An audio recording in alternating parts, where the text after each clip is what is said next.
Hey, welcome back to another episode of the Couch GMs podcast. I am your host, Cody Roadcap.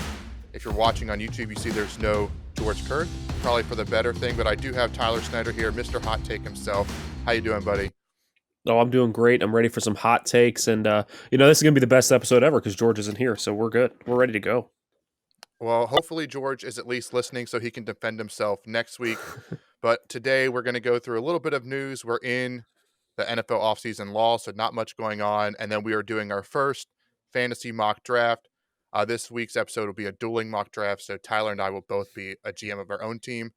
The stuff will be up on the website or on our social medias that you can tell us who had the better draft, which team you would like. It's going to be a lot of fun. Tyler, I know it's not even on the rundown, but I have to ask because you weren't here last week, just like I wasn't. Julio Jones is a Titan. Yes, he You is. were a little skeptical at first. Now I just got to get your gut reactions. Let the listeners know how you're feeling. Yeah, I mean, I was skeptical not because of who Julio Jones is. I know that he is one of the greatest receivers that I'll ever have the pleasure of watching. So to get a guy of his caliber on the team, I mean, it's just super exciting.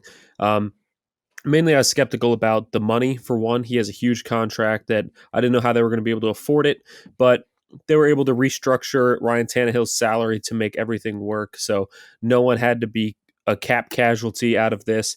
And I'm also worried about the injuries, but at the same time, last year he did struggle with injuries, but other than that, usually he has some minor injuries every year, but he always battles through it and still performs at a high caliber level. So I'm hoping that he can stay healthy all year this year and help lead us to the Titans' first ever Super Bowl win.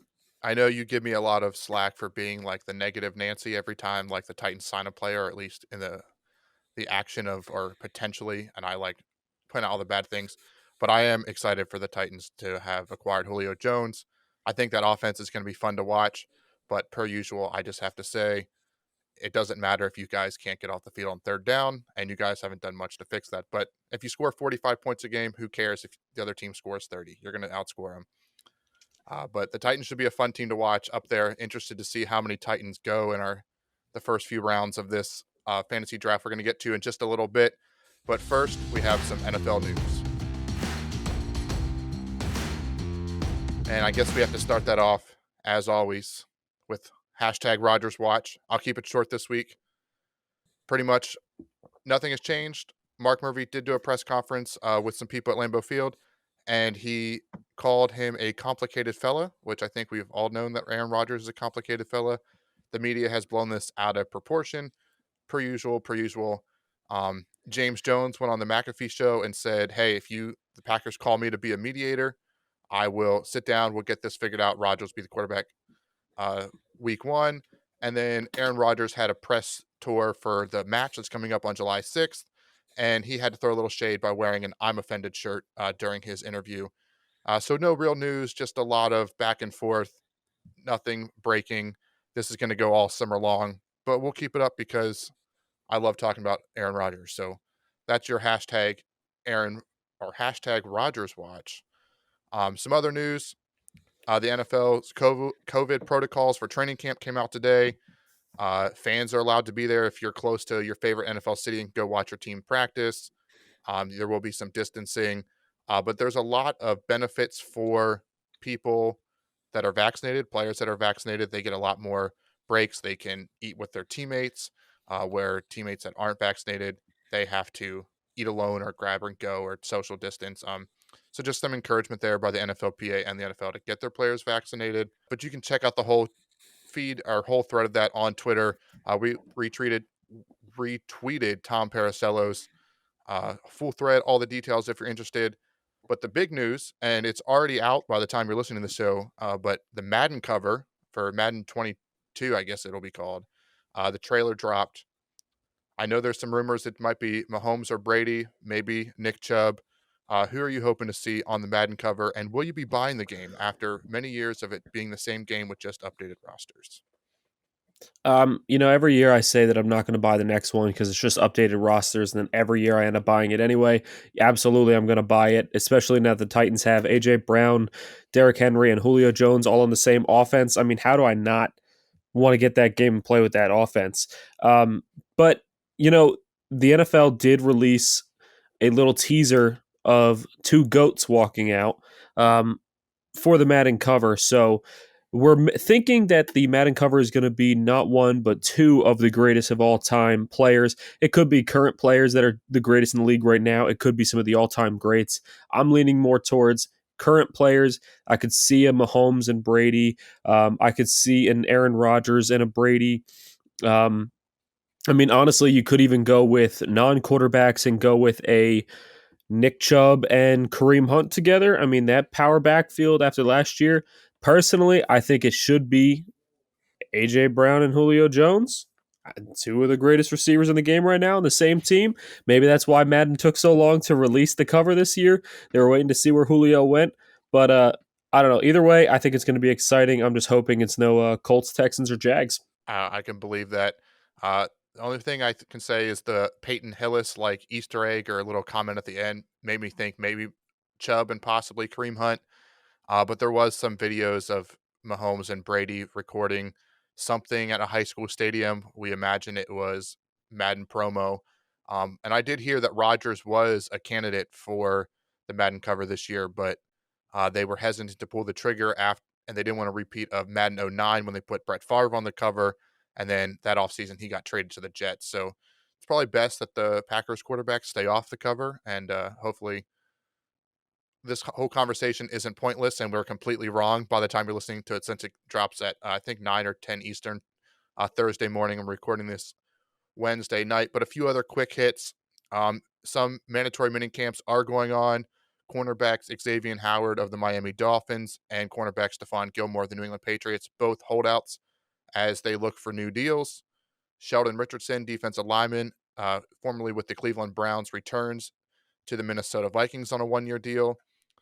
Matt Nagy continues to be Matt Nagy and reiterates that Dalton is quarterback 1. Justin Fields is quarterback 2. I can see Tyler rolling his eyes all the way here, 2 hours south of where he lives, but I can feel it on the through the video screen here. But he was on the Chiefs staff when they did that with Patrick Mahomes, had him sit a year. So maybe he's trying to do the same thing, trying to save his job. But we'll see how long that actually pans out.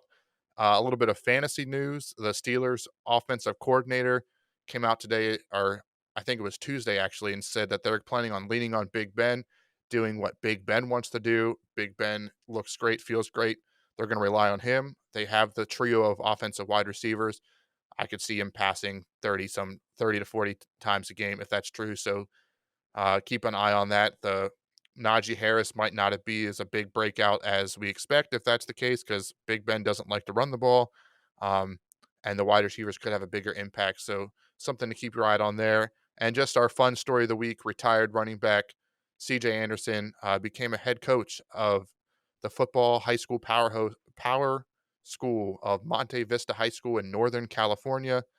Former, I don't know if he won a championship, but I know he played in the Super Bowl. Can't remember off the top of my head, but former backup running back that always came on strong at the end of the season finds himself head coaching. That's enough news. I think everyone wants to get to our mock draft. So, Tyler, why don't you break it down for us? Tell us a little bit about why it's important to mock draft, and then how our mock draft is going to work. Well, look, it's important to mock draft just because you never know how a draft is really going to go. You can expect to take, wide receiver 3. There's a guy you really like, and you're like, yeah, I'm going to take him in the 4th round. That's where he should be going. And then you do some mock drafts and realize, oh, he's going late 3rd or maybe even mid 3rd. So you realize, if I really want this guy and I think he's going to make or break my season, I got to take him in the 3rd round rather than the 4th. There's always some late round gems that if you wait until draft day, you'll be like, oh, I forgot that guy was out there. Oh, I forgot that guy was going this late. That, if you're mock drafting, you'll see them. But all in all, it's about preparedness. It's about getting ready for your fantasy draft so you're not going in blind, having a bit of an idea of how it's going to go, and having an idea of what the best way to go about your draft is, to best shape your team. As far as us, we are going to be mock drafting. We are using Sleeper for this. They are not a sponsor. They can be. Just reach out to us. You can definitely be a sponsor of us, but we will be using Sleeper today to do the mock draft. There will be 12 teams. We're obviously only controlling 2 of them. 15 rounds, and we will have 3 minutes on the clock. Now, we did randomly generate our draft spot today. Cody ended up with pick 4 in the draft. I ended up with pick 9. So, yeah, I mean, you can build your roster however you'd like. We will definitely go over some tutorials later in the season about the best way to try to build your roster. As far as starting, though, we have a quarterback, 2 running backs, 2 receivers, a flex, kicker, defense, and 6 bench spots. So, Cody, why don't we go ahead and jump on into this mock draft? Absolutely. And if you're listening on the podcast version, well, thank you for listening. But head over to YouTube if you want to watch the full draft board. As long as I can figure out the technical aspect of it, it will be at the bottom of the screen. George normally does all this, and he's not here. So it's all on our shoulders. But I will get this kicked off if I can find my mouse to hit the start button. All right. So the draft is on the clock, and the first 3 picks are in. Christian McCaffrey went 1, Alvin Kamara went 2, and Dalvin Cook went 3. I'm here at pick 4. I think this pick is pretty self-explanatory at this point, even by my personal player rankings. Um, I did have Saquon Barkley back when we did running backs at 4 and Derrick Henry at 5.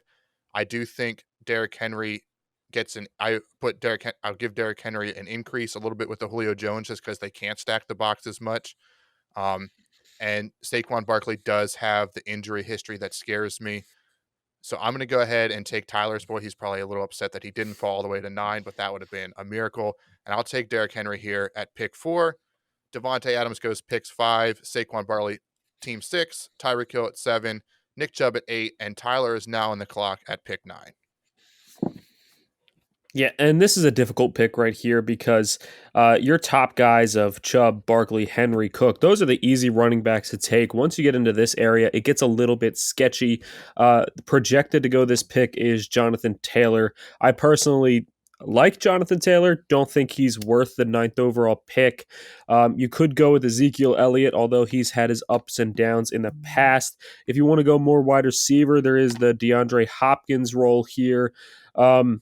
And there's always that guy I've been saying all offseason long, take Travis Kelce, but I'm actually going to go with someone completely different. Cody stole my boy, so I'm going to steal his. I think it's a great pick here at 9. I think it's a running back one you can lean on, whether Aaron Rodgers is there or not, and that is Aaron Jones.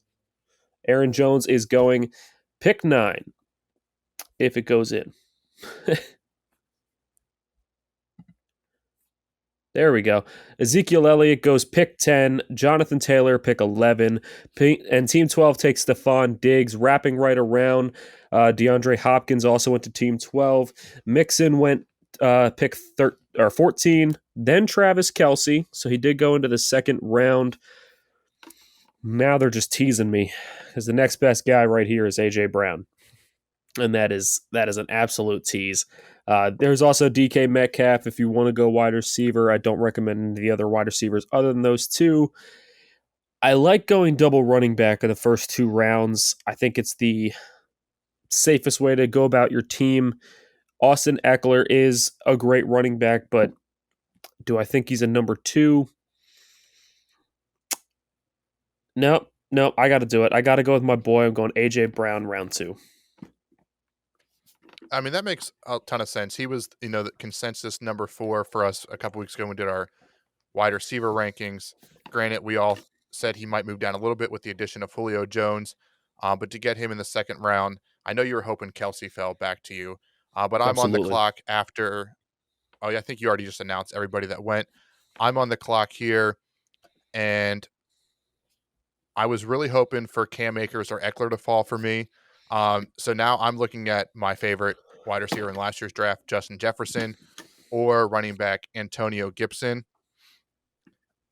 But if I'm looking further down the board, I do like the wide receivers more that are a little bit later that I could potentially get back in the third round. So as much as I love Justin Jefferson here, I'm going to do the Tyler strategy of the double running backs and hope a wide receiver or possibly George Kittle falls to me in the third round. George Kittle All will right, not so fall he to me goes as he goes right next. He went with Antonio followed by Gibson. He never did announce it. Followed by George Kittle, Justin Jefferson, Clyde Edwards-Helaire, J.K. Dobbins, Keenan Allen, and Allen Robinson. And Cody, you are back on the clock. Alrighty, so as I'm back here on the clock, my little bit of a gamble did pay off. There's two wide receivers I'm looking at right now on the big board. Michael Thomas is, according to Sleeper, the best player available. And then I also do have a huge soft spot for Terry McLaurin. I do like his potential, especially if Ryan Fitzpatrick is the quarterback. I'm traditionally a late round quarterback guy. We'll break that down later, like Tyler mentioned, when we do some, tips and tricks on drafting. But Patrick Mahomes in the third round, if you want to take a quarterback that is a good value here, since I already have a Washington football team player and Antonio Gibson I took in the second round, I'm going to swing towards Michael Thomas because I don't know if their offense is that worthy enough of taking two players on the same team this high. So in the third round, fourth pick in the third round, I will take Michael Thomas. How the mighty has fallen. He used to be wide receiver one, wide receiver two. And he should be a pretty consistent guy, a really nice stable of a wide receiver to get here in the third round. So, following the Michael Thomas pick went Patrick Mahomes, first quarterback off the board. No surprise there. DeAndre Swift, who I was hoping would fall to me, Miles Sanders, and then your boy Terry McLaurin. I'm back on the clock. Now, there are some good wide receivers available here. Julio Jones, obviously, but I do not want two receivers from the same team. It's not the best move. Everybody knows my love for Chris Godwin this year. Mike Evans is also on the board. But I think after taking a wide receiver in round two, it's in my best interest to go running back. I could go Darren Waller here, but I would rather try to see if I can get him on the swing pick in the fourth round if I was going for him. Now, this is where it gets interesting because top guys I'm looking at are Najee Harris for Pittsburgh, the rookie, or Chris Carson for Seattle. I could go with somebody else like a Miles Gaskin, Josh Jacobs, David Montgomery, but I'm leaning towards these top two. Now, Najee Harris is a much more risky pick because you don't know what you're going to get out of him. However, you do know Pittsburgh is going to feature him. Chris Carson is the guy that's consistently good every year, but he's never great.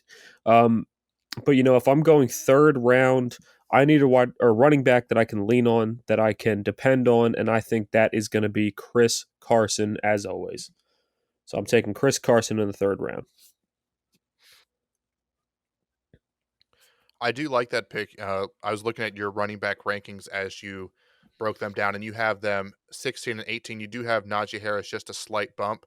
But with a guy like Aaron Jones, who is a little bit of boomer bust, I do like that you went a little bit safer, more consistency, and willing to miss out on the boom potential Najee has. But we did just talk about how it could be a pass happy offense if they rely a lot on what Big Ben wants. Mike Evans did follow you, and then Najee Harris went with the 11th pick in the third round, and David Montgomery wrapped up the third round. Fourth round kicked it off with Julio Jones, followed by Chris Godwin, then Josh Jacobs. So you're here, back up, fourth pick, fourth round. You did mention you're hoping to get Darren Waller on the turn. Is that your guy, or are you going to go in a different direction? You got to kind of inspect the board when you get here. You can't just assume you're getting a certain guy in round four because, if a guy like a Najee Harris or a Chris Godwin fell to round four, I'd have to definitely think about it. There's interesting guys here like Kenny Galladay and a Miles Gaskin, especially with my possible question marks at running back. Gaskin would not be a terrible pick here. But, tight end is so hard to come by, and it's so hard to find a solid tight end every year. That's a guy that you can slot into your tight end spot and never have to worry about a replacement except for bye weeks, and you're going to get good points from. So I'm going to go ahead and take the guy I was projected to get, and that is Darren Waller. Here in round four, followed by Amari Cooper, Adam Thielen, Josh Allen, second quarterback off the board, Robert Woods, and then Cody, you are back on the board in round four.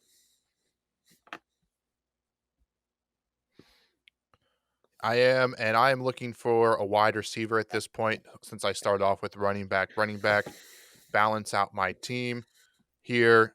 Kenny Galladay, I'm a little bit higher on than both Tyler and George. If you listened to our episode on our way too early rankings. Um, but for me, one name that's sticking out, I was actually a little bit lower on him, but the more I think about it, I want a piece of him again. I had him in a lot of leagues last year. That was Deontay Johnson. I might hold on hope that he comes back around to me. I don't think he will here, and I'm gonna go with Kenny Galladay. I'm gonna go with the upside, the volume. I know there's a lot of question marks with Daniel Jones. Kenny Galladay is coming off of an injury, but he was a very good wide receiver when he was healthy, and they paid him a lot of money. So I think it'll be a feature point of this offense. And like I've said before, I do think Daniel Jones has a little bit of the same trajectory as Josh Allen. Maybe not catapulting him into the MVP race, but year three shines bright on him. So I'll get his number one option in Kenny Galladay here. And then So he Kareem did Hunt take comes Kenny around. Galladay. Yep, go ahead. Kareem Hunt, TJ Hawkinson, Miles Gaskin. Oh, sorry. Mark Andrews, Deontay Johnson did go. You did not get him on the turnaround. Miles Gaskin then went. CD Lamb, and you are back on the clock. The guys you were looking at are now gone, so you got to have to shift your focus a little bit. Who are you looking at now? So I'm still going to tend to go. I'm still not a huge fan of the wide receivers here. If you look at the big board, at least for sleepers' current rankings, Melvin Gordon is the next one, then Chase Edmonds, Travis Etienne. They're the top three available. I still think that's a little too rich for all of them, especially for a guy that doesn't think Melvin Gordon will be the starter the full season. Um, Kyler Murray and Lamar Jackson are both interesting picks here. But again, I don't know if the difference between Kyler Murray and a guy like Dak Prescott, who will be taken in 3 or 4 rounds, is that big of a difference. So I'm going to pass on quarterback again here and take a guy I have really closely ranked to Kenny Galladay and DJ Moore. Hopefully, he can catch on quickly here with Sam Darnold. Cooper Kupp was also in consideration, but I do like DJ Moore's potential. I like his big playability. He'll be a solid flex option. He might not be a guy that scores 10 points every week, but he does have the potential to score in the 20s on any given week. So I do like that value here in the 5th round. Melvin Gordon Wow. did go next. And Cooper Kupp, Dak Prescott. So I was wrong predicting when Dak Prescott would go. I thought it would be 3 more rounds. He went before Kyler Murray even. So we have now 4 quarterbacks off the board, and that puts Tyler back on the clock. Well, I see that the top available player right here, based off of ADP and rankings, is Lamar Jackson. If anybody out there has listened to anything I've ever said, it's that I do not like Lamar Jackson. So you can bet any money you want that I will not be taking him here. But it's not even just because I don't like Lamar. Cody and I have the same similar strategy on drafting, and that is wait to get quarterbacks, because quarterbacks, I mean, yes, you can get a Mahomes and he could put up big consistent points for you, but those running backs and receivers that you can get in like round 3 and 4 are just too valuable. So I would shy away from taking a quarterback early. You can get one late that'll put up good points for you, and you can almost always find one on free agency or a simple trade that'll fill in nicely for you.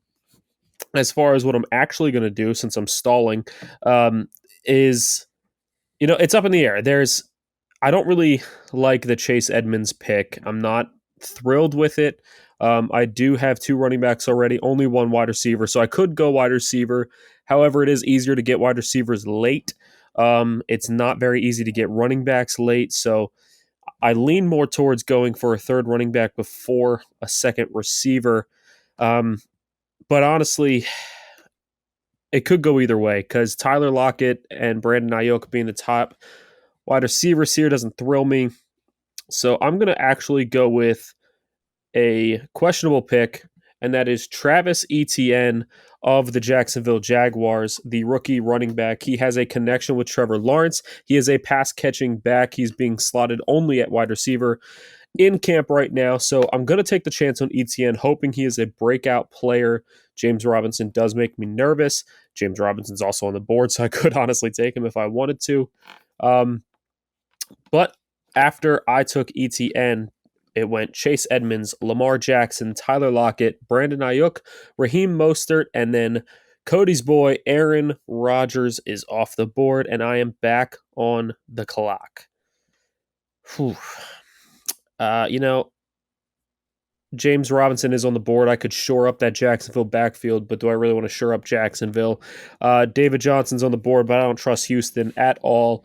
Ronald Jones is there, but who knows if he's going to be the starter or if it's going to be Leonard Fournette. You just don't know. So I think I'm going to shy away from running backs here. I'm going to finally take my second receiver. I really do like the Chase Claypool pick and the DJ Chark pick. I think that either one of them would be a great receiver, but I'm actually going to go a little different. A guy that I wasn't super high on in my wide receiver rankings, and that is T. Higgins. I just really like Joe Burrow. I think the dude can sling it, and I think that all of those receivers are going to have a big role in that offense, and I think T. Higgins might have the biggest role of all three of them. So I'm going to go with T. Higgins here as my wide receiver two.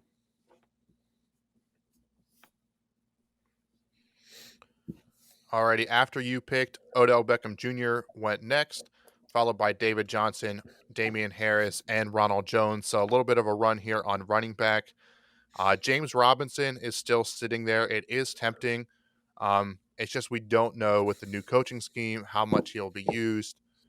After last season, you thought this guy would be a top 2-rounder pick, and then they went out and drafted a running back in the first round, added Carlos Hyde here. So I'm going to take a guy. I'm still going to go running back, but I am going to pass on James Robinson, and I'm going to take a guy that I know George is a big fan of. On if I pull up the rankings really quick, he had him as running back 22. I had him as running back 24. So that's still an RB2 here, and that would be my third running back. So I like the value. He could be a steady, solid guy to fill in for bye weeks, potentially, no doubt, starting him because there's not much competition for him. And that is running back Mike Davis of the Atlanta Falcons. And that gets me to 3 running backs, 3 wide receivers. So I'm liking how my draft is going. I like to keep my team balanced as much as possible. And then Chase Claypool goes after Mike Davis, DJ Chark, and the 6th round ends with quarterback Russell Wilson. Then wide receiver Cortland Sutton kicks off the 7th round, followed by quarterback Justin Herbert and quarterback Jalen Hurts.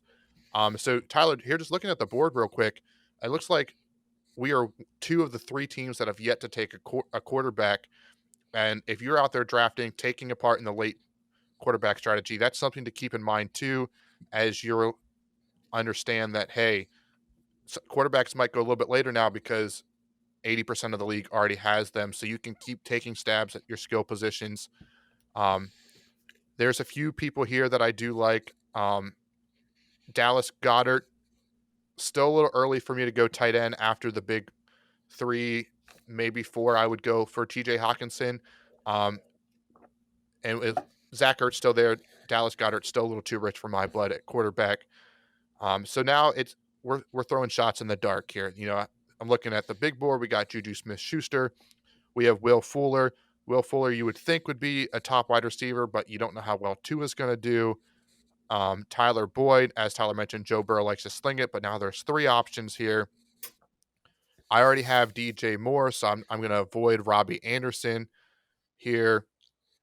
And, I was actually going to go with a wide receiver, but I think I'm going to pivot. I think I'm going to, it might be, nope, I'm going to do it. Here, this is how the drafting goes. You go back and forth, you try to figure out the best value. And I'm going to go back to the wide receiver pool here as I only have 10 seconds left to make my pick. And I'm going to go with wide receiver. Oh, crap. I hit the wrong button, but I'm going to go with wide receiver Deebo Samuel. I like his value. I do like the San Francisco offense. He was one of my favorite players coming out 2 years ago. So grabbing him here in the 7th round, I feel like is a solid value. Yeah, absolutely, Cody. I think that was a great pick. I was actually hoping he would fall to my pick. That's who I would have taken. So after you took Deebo Samuel, it went James Robinson, Leonard Fournette, Noah Fant, and Dallas Goedert. I am now back on the clock. Top guy available right now, according to rankings and ADP would be Juju Smith-Schuster. Of course, him and his TikToks always make me nervous. Other wide receivers are suspended. Will Fuller, Tyler Boyd, if I wanted to have two Cincy wide receivers. I'm not loving those options. As far as running backs, you got Zach Moss on a team that just doesn't run the ball. Kenyon Drake, who is the number two behind Josh Jacobs. James Conner in Arizona splitting with Chase Edmonds. I mean, it's just splits all around. Um, yeah, this is tough here. I could always go tight end again, take a second one because most leagues let you flex a tight end. I'm not sure if how this mock draft is going, if it would let you. In which case, I would go Kyle Pitts here, have a little fun. But you know what? I'm actually just going to take the best person on the board. I think that's the smartest thing to do when you are unsure of all the players. And best player on the board right now is Juju Smith-Schuster, hoping that he can kind of recreate himself back to his old form and be the player that we remember him from his rookie season, especially having Chase Claypool opposite of him to spill some of the coverage away so he is not double, triple covered every play. So I'm going Juju Smith-Schuster. Wow, you must have been really stumped because I know you're not a huge fan of him, but he does have the potential to score touchdowns. He does have the targets. He was a top wide receiver just 2 years ago, so the potential is there. Tyler Boyd went after him, followed by Robbie Anderson and Will Fuller to cap off the seventh round. Round 8 started with running backs Kenyon Drake, running back Javonte Williams, and running back Zach Moss. So another mini run here on running backs. And Tyler is back on the clock, and Kyle Pitts is still staring at you. If you want to be bold and go two tight ends this early in the first 8 rounds, it would be a bold strategy. But hey, this is like we said, this is what mock drafting is for. It allows you to play with different options. Don't always pick the same players when you're mock drafting. That defeats the purpose. Try different things so you have a better understanding of where players will be when it's your time to pick. Absolutely. And you know what? I can tell you right now that my actual league drafts will probably look nowhere even close to this mock draft. That's just the way that it goes. Um, but at least I have an idea of the players that are going to go at certain times. Each mock draft I do, I'll probably like my team a little bit more and a little bit more. Jamar Chase is definitely interesting. He is the top wide receiver in the draft, top rookie in the draft, but he's a Cincy wide receiver. I don't like having two players from the same team. Like Cody said, Kyle Pitts is definitely um, a bold strategy. James Conner is there if I think he could take over the job in Arizona. I could take the risk on A.J. Dillon and shore up my backfield, making sure I have both Green Bay running backs in case anything breaks out. Um, man. And you know what? I am the hot takes guy, so I'm 10 going to go with seconds. the bold pick. I am going with Kyle Pitts here, two tight ends in the first 8 rounds. I now have that trade bait, and I got the depth. I can flex a tight end every week. I'm going bold here, Cody. Very interesting, but coming from you, nothing surprises me anymore. James Conner did go next, followed by Brandon Cooks. A.J. Dillon, who was in consideration for Tyler, went after that, and then tight end Logan Thomas. So I'm sitting here. My team is a little wide receiver heavy. I feel like that happens to me a lot. Jamar Chase is looking like a great pick. I'm going to have to try to talk myself out of it here, but I don't think I can. I missed out on Justin Jefferson. Well, I didn't miss out on him. I went with a running back instead. Uh, I'm not going to do that again here. I'm going to go with Jamar Chase. There is some other options. Um, I'm going to hope that Tony Pollard falls back to me to get the best handcuff or one of the top handcuffs to shore up my running back system. So I'm going to take the risk here with the rookie who would probably go a little bit higher and hope that Tony Pollard comes back around to me. Let's see if I get lucky. The next pick is Curtis Samuel, followed by Robert Funyon, then Jarvis Landry ends at round 8. Round 9 starts off with Jerry Jeudy, and Tony Pollard did not make it back to me. Corey Davis, and I am now back on the clock. And again, this is a really tough spot for running backs. This is why my teams always end up wide receiver heavy. I love taking stabs in the dark, especially most of our leagues are half point PPR. Some are full point PPR. So I just love taking as many wide receivers as I can. Unfortunately, you've heard it many times now. I had 7 last year. That's why I traded Stephon Diggs for Cam Newton after week 1 when Diggs didn't look the best and Cam Newton looked amazing. And then I lost in the championship thanks to that. Um, so I'm trying to avoid it here, but there's still no running backs left. Round 9, like I said, it's me, Tyler, and Team 12 that hasn't taken a quarterback, so I'm willing to wait. There's still some options I like on this team. So I this might be a little bit of a stretch, and his ADP is way lower. But this is a guy I want on my team. I know I mentioned having multiple people on the same team might not be a bad idea, or might be a rough idea, but anytime there's potential for a San Francisco running back to break out, we saw it with Raheem Mostert. Jeff Wilson always has a big game. I do like taking stabs at rookies. We're at round 9. You have your pretty much your starting lineup set. So I'm going to go a little bold, a little bit of a stretch, and I'm going to pluck Trey Sermon here in the 9th round. Like I said, might be a little early, but it's a guy I'm really high on. So I'd rather have my guy than not. So that's why I went Trey Sermon. Mike Gesicki went next. Laviska Shenault followed him, followed by Naeem Hines. Joe Burrow went right before Snyder. Maybe that he was trying to grab him to a team that already had Kyler Murray. So Tyler, you're up. Hopefully Joe Burrow wasn't your pick. Oh, it was definitely my pick. I was going to say that the quarterbacks after Brady and Burrow, I think, are a bit of a drop off. And I always love having a quarterback that has a connection with one of my receivers. So Joe Burrow would have been my pick out of him and Brady. And of course, he goes the pick before me. I don't like Matt Stafford. You guys know that. Matt Ryan has all the weapons. He can possibly have a big year. I don't like him as my quarterback 1. Ryan Tannehill is there, which is exciting. However, we all know that, Titans get close to the red zone. Derrick Henry is usually the guy. I don't want to miss out on another quarterback. So at this point, I think it's in my best interest to go with the greatest quarterback of all time.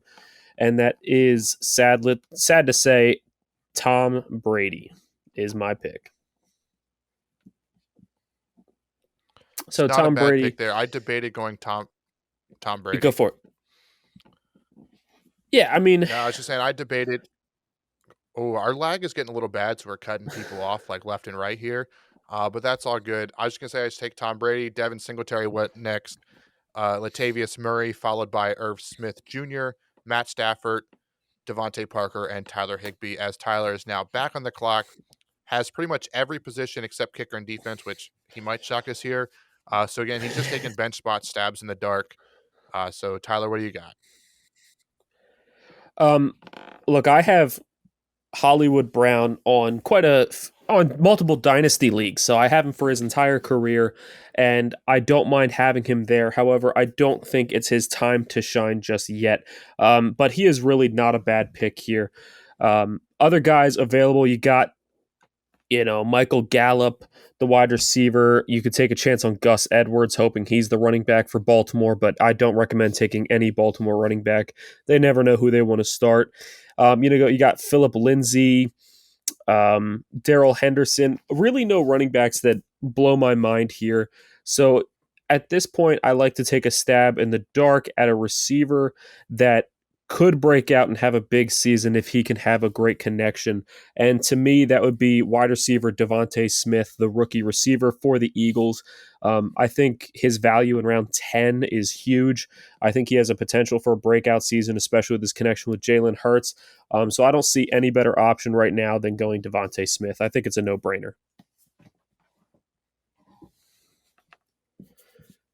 Yeah, that was a smart pick on your end there. Gus Edwards did go next.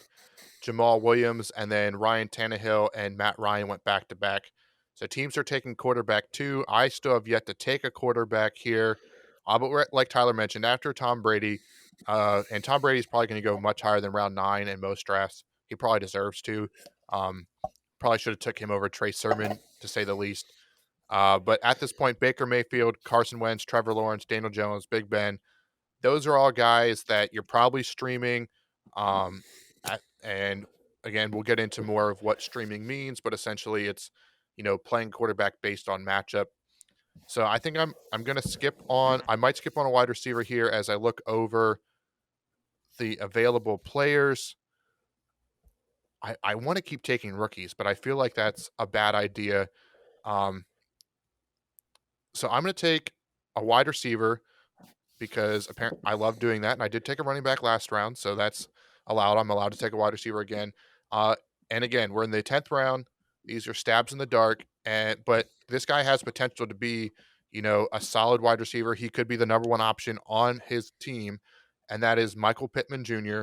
of the Indianapolis Colts. Now it is a new system. Carson Wentz is coming over. They still do have T.Y. Hilton, but he's not the same player he once was. If Ty or Michael Pittman breaks out for a year two leap, he could be a solid pick and great value here in the 10th round. So after Cody took Pittman, it went Michael Gallup, Hollywood Brown, Daryl Henderson, Mike Williams, Tariq Cohen, and Philip Lindsay. Cody is back on the clock. He has 5 picks remaining, still does not have a single quarterback or tight end on his roster. Very interesting and bold strategy. So, Cody, are you going to take one of those positions here, or are you just playing the waiting game still?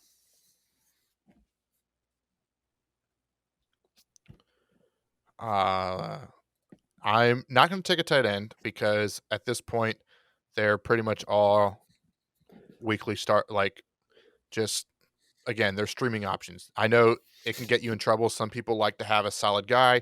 I tend to, be a little bit more on the bold side and play the matchups. Sometimes it works for me, sometimes it doesn't.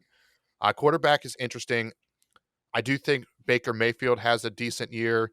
Um, like I mentioned, I think Daniel Jones takes a big step. I did just take Michael Pittman. I could go with Carson Wentz's back. He comes back this year, um, coming up strong. I know the Browns are traditionally a run first team. Nick Chubb, Kareem Hunt are going to get their running touchdowns. But I know the second half of the season, Baker Mayfield really took a leap forward in his passing game. He came on strong. I believe my numbers might not be completely correct on this because I don't have it here in front of me, but I believe over like the last 8 games of the season, he was a top 12 quarterback, which would be a quarterback one. So hopefully that continues and I get a solid quarterback here in Baker Mayfield in the 11th round and be the final team to take a quarterback. All right, so after Cody took Baker Mayfield, it went Antonio Brown, Rob Gronkowski, and then back-to-back New England tight ends, Hunter Henry and Jonnu Smith in that order. I did hear that there was an injury to Hunter Henry. I don't think it was major, though, so Jonnu Smith might be the better option out of those two, but it's really just a preference game at this point, which guy you think is going to be more involved, or if you think either one of them is even going to be involved. So I am back on the clock. I have 3 running backs. I have 4 wide receivers, 1 quarterback, 2 tight ends. So I'm pretty well balanced. I have pretty much all the positions I need. I can go defense here if I wanted to. I typically wait until the end for defense. I can go. I'm not going kicker. That's my last pick. I can honestly go with any position pretty much except tight end at this point. I don't need a third tight end. So, with that being said, I'm going to go with a 4th running back. And like Cody said, I like to take a stab in the dark at the rookies that have a chance to break out, be the starter for their team. And I'm seeing a huge increase in offense for the New York Jets this year. I think that they are going to be much better than they were last year with Zach Wilson and Corey Davis and honestly, Elijah Moore, all these pieces that they brought in, plus the new coaching staff, I really think that the Jets are going to be able to take that step forward. And one guy that could take the step forward with them is rookie running back Michael Carter of the Jets. I'm going to take him. I'm going to hope that he has a breakout season. Otherwise, he is at least a depth piece to fill in for bye weeks or injuries. So I'm going to go Michael Carter here. Solid pick. Following Michael Carter was Jalen Waddle, then Evan Ingram and Austin Hooper to round out round 11. Round 12 starts with Alexander Mattinson, Darnell Mooney, which I have a tend to think that Tyler is hoping he came back around. I know he loves Darnell Mooney. And then Marvin Dude. Jones right before Tyler is up here with the 4th pick in the 12th round.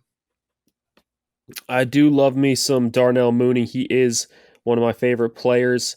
Um, he's a late round snag, but I think that he has big boom potential, a lot less potential if they really do keep saying that Andy Dalton is going to be the starter. I don't believe it. I think Dalton will be the starter for the first 3 weeks, and then Jeff or yeah, Justin Fields will take over and be the starter, but we will see.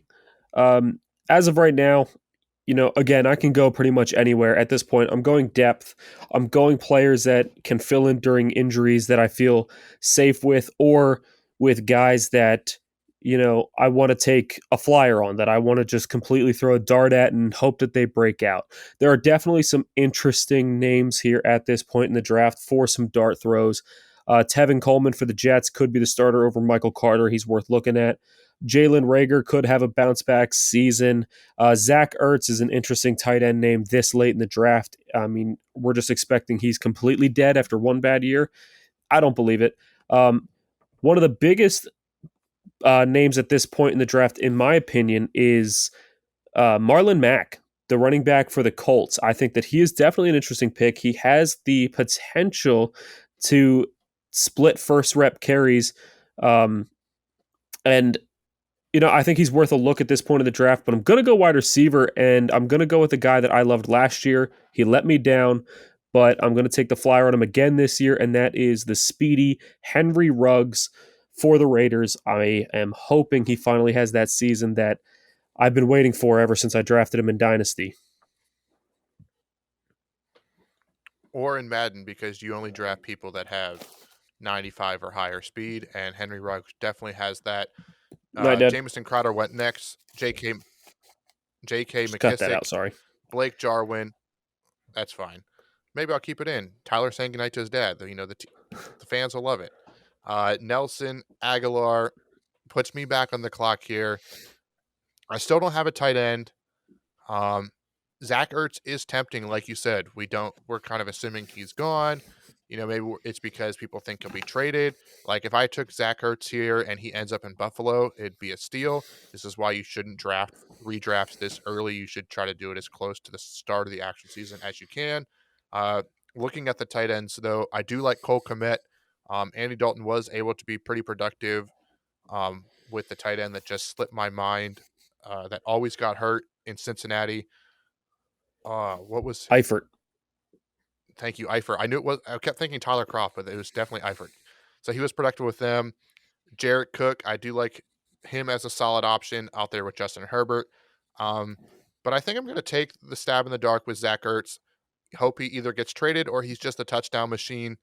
And again, this is round 12. If he flops, isn't very good, I can pick him up and probably get one of those tight ends I mentioned on the waiver. So I'm going to take a stab here with Zach Ertz in the 12th round. To round out my team, Cole Kmet did go next, followed by Rashad Penny, T.Y. Hilton, James White kicks off the 13th round. Jalen Reagor, solid pick for team 2. Potential number 1 option here all the way in round 13. Tevin Coleman uh, followed that pick, and I am now back on the clock with anybody I want to take here. So now we're in rounds 13, 14, and 15. I still need a kicker and defense. They will most likely be my next 2 picks. I could take a guy like Cole Beasley, very solid. He was second team All Pro last year. He does get options, but we have both talked about how guys like Gabriel Davis might take a step forward. But they did lose John Brown, so that's very interesting. John Brown is on the board. He's always solid wherever he goes. He's out there in Las Vegas now. But because this is my team and this is exactly what I would do, I'm going to go get my favorite potential quarterback, and that's only if he starts. And because I'm taking a kicker and a defense, my next 2 picks, even though kicker should not be in fantasy football, but I wasn't here last week to debate that. I'm going to take Trey Lance over Justin Fields, over Trevor Lawrence. I know this is a redraft, but I think Trey Lance has the best potential to be a top fantasy running back. I think he has some running ability that's not talked about as much. He may never start. He may not even be on my team by week 3 because I just need the roster spot. But I'm going to go ahead and take Trey Lance here as a flyer upside, and just because I love the guy. So I'm taking Trey Lance. And I saw So you eye followed. roll. So I was not eye rolling Trey Lance at all. I actually really like Trey Lance. Um, I was just eye rolling the kickers and defense thing because we've been having debates about that for years of whether kickers should even be a part of fantasy or if you should draft them. I know every year people question you because you usually don't even draft a kicker and then you wait until the day before week one, drop whoever you don't like on your roster, pick up a kicker that day. Sometimes you wait until the Monday night game to even pick up a kicker. So you're definitely interesting with your kickers. After Trey Lance went, Darius Slayton, Sterling Shepard, Kirk Cousins, and Cole Beasley, like Cody was talking about. This late in the draft, you could take a flyer on a running back. I mentioned a guy like Marlon Mack. There is guys like Sony Michel who are definitely interesting. Lamar Miller, Mark Ingram, Josh Kelly, all guys that are interesting names to look at. You could even take a chance on a guy like Todd Gurley and just try to hold him on your roster until he finally does get signed. But I'm not going to do that. I'm going to shy away from that. And I'm also not going to be taking a defense or kicker this early. I will do the same thing Cody did, and I'm going to go with a backup quarterback. Carson Wentz, I think, is a great name right here. I think he has good potential to really break out. He does have the injury history, though. Um, but you know what? This is a backup quarterback. This is a guy that you want to see break out. I love Justin Fields. I would be taking Justin Fields here if it wasn't for the stupid Andy Dalton news with Matt Nagy wanting to get fired. So I'm actually going to go with Trevor Lawrence of the Jacksonville Jaguars. I think he's going to have a big year. I think he is your surefire starting week one rookie quarterback. And, he really does have some good weapons to throw to. So I'm interested to see what he can do.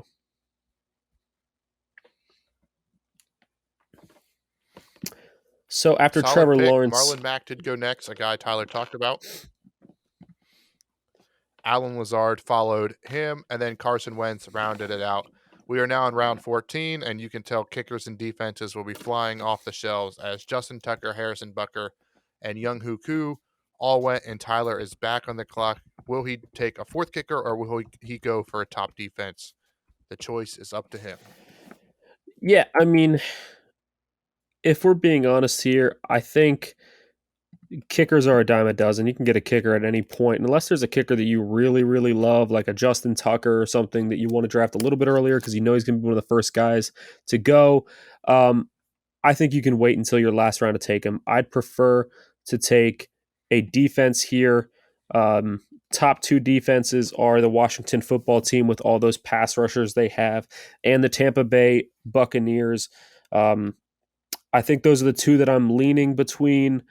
You could also talk about maybe the Browns or Ravens, Steelers, always good options, but I'm going to actually go with the Tampa Bay Buccaneers over the Washington football team. Might be a bit of a bold pick. I just love the weapons they have on that team. They have that winning mentality coming off the Super Bowl, and I think they're going to play some lights out defense. So I'm going to go with. Plus, it's also worth noting, I think that the Buccaneers have the better offense. I think they'll go up in games a little bit earlier, forcing the other team to air the ball out more, which could come up with some garbage time points, could also force some turnovers and some bad decision making because you're trying to make things happen. Might be thinking too much into this, but I'm going to go with the Tampa Bay Buccaneers for my defense here in round 14. Solid pick. A run of kickers went after you. Will Lutz, Greg Zerdline, Rodrigo Blankenship, and Matt Prater. I'm here. I'm going to take a defense too. Let Tyler mention I don't like taking kickers. If ever in the draft, I often take advantage of IR spots or if players are on suspension for 2 games. There's not too many of them out there yet, but maybe you're a big fan of Jay Sternberger. Hey, you grab him here, put him on your IR spot, grab a kicker after the draft, or just convince your commissioner that you should get rid of kickers and add a second flex spot. It'll make the league more interesting. So I will go defense here. I'm torn between the Washington football team and the Los Angeles Rams, both teams that are very active on the defensive line getting sacks, mainly Chase Young and or Aaron Donald, and then they have the back end players. Um, the Rams had the number one defense last year. It's always hard for the number one defense to repeat. So I'm going to give the edge here to the Washington football team. Hopefully they can keep games close so that I'm not losing a bunch of points for them allowing the other team to score. Um, and honestly, they're probably, you know what?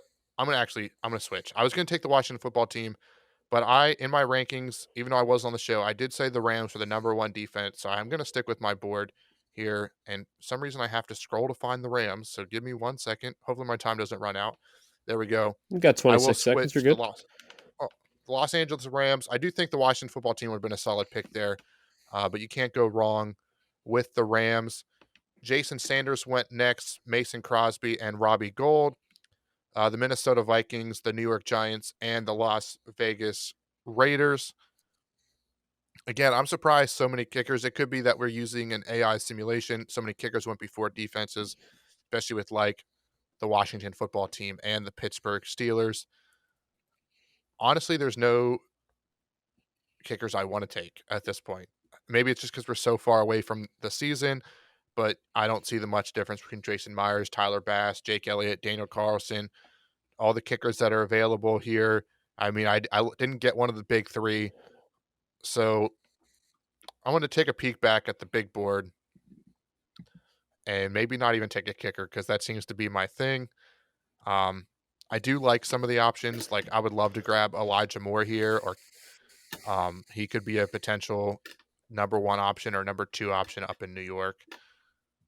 Jared Cook, if I wanted a backup tight end, because I did take a flyer on Zach Ertz. But again, these are all players that will be available on the waiver wire, but still will kickers. So I'm going to do it. I like taking rookies. I like taking wide receivers. I'm going to ignore a kicker for now because the season doesn't start for 6 months. And again, kickers should not be in fantasy football. It should be a second flex spot. And I'm going to say that every time we talk about drafting kickers. But I'll take Elijah Moore, forego a kicker until we get closer to the season. Some people might call me crazy, don't understand my strategies, but I'm pretty stern in them, and that's how I feel. The Colts did go next. The defense: Chargers, Packers, Lions. That's a shock. This sleeper needs to update because there's no way in hell the Lions are going before the Pittsburgh Steelers or the Washington football team. Tyler, are you going to take a kicker? Are you going to take two defenses because there's so many good ones left? Or maybe you'll take a kicker. Maybe you'll take a I flex mean, option. Maybe you wanted Elijah Moore. I know you love him too. Elijah Moore is one of my favorites. Anybody that listened to our podcast earlier in the year, which is everybody, I know everyone's listening every week religiously. It's Elijah Moore was the guy I wanted the Titans to take. I was excited for him, and I wanted him so badly. I found out later that the Titans didn't even look at receiver in the first 3 rounds because they just expected to get Julio Jones, which is a bold strategy, but it worked out for him. Um, I'm not going to take two defenses. I mean, seeing the chance at having the Bucks and the Washington football team defense at the same time, that'd be absolutely crazy. It's laughable. I could go kicker. If I did go kicker here, I would go Tyler Bass.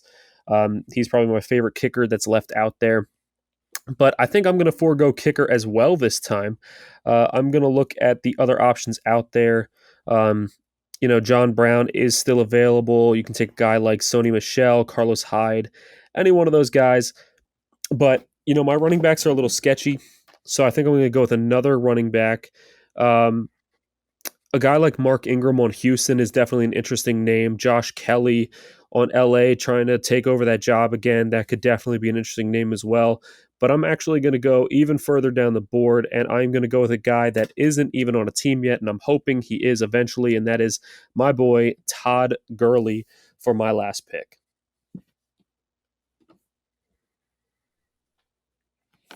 Hey, that was a really smart pick.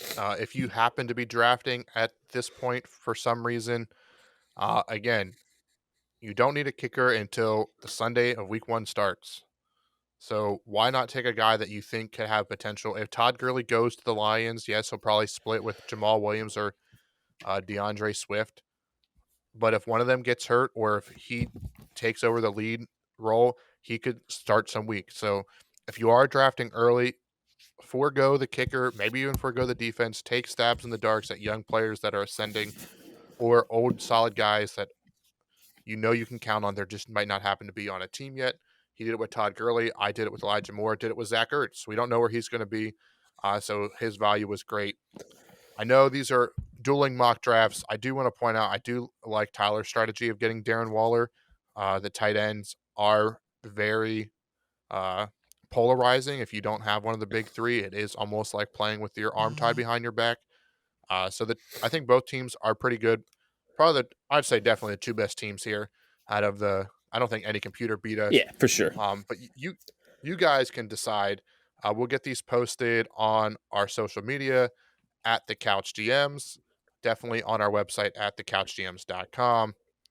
And as always, thank you for listening. And I'm not going to steal any of Tyler's thunder this week, so I'm just going to shut up and let him talk.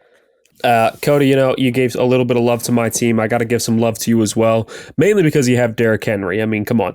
We can just create a trade, Derrick Henry, Aaron Jones. Let's just switch our favorite players around. No big deal. We'll just make that trade. But no, in all honesty, I love your team. The big three wide receivers of Michael Thomas, Kenny Golladay, and DJ Moore. Even though you have those other good wide receiver options later, you're never going to need them having those three. So solid draft. You stole Trey Sermon from me. I was hoping to get him that round. Really solid all around. You might have to play the waiver wire a little bit with your kicker, with potential tight end, maybe even quarterback at some point, but solid team. I think it's going to be a tough battle between the two of us. Hopefully your girlfriend doesn't campaign for you too much to make it an unfair advantage for you winning the poll of who had the best team. But guys, everybody out there listening, all I can say is please get involved. This podcast is so much more fun for us and so much more fun for you when you do get involved. And it's not just, talking about who do you like, who do you not like. Talk some trash. I mean, talk some trash with us. We love it. Who doesn't love talking trash with other football fans? It's the best. Look at the draft board, say, you know what, Cody, you're an idiot. How did you take no tight end until round 12? What is wrong with you? Feel free to say whatever you want. Make fun of my team. Talk some trash. Get involved. And definitely check out our new website, guys, if you haven't already, thecouchgms.com. It's new. It is exciting. And we are just going to continue to grow and build, and we want you to be a part of it. Absolutely. Well, for Tyler Snyder and myself, Cody Roadcap, no George this week. You can all shout hoorah. But thanks for listening to this week's episode of the Couch GMs podcast. Boom! Nice. You ended it with good night. Love you. I love it. Got to keep that in there too.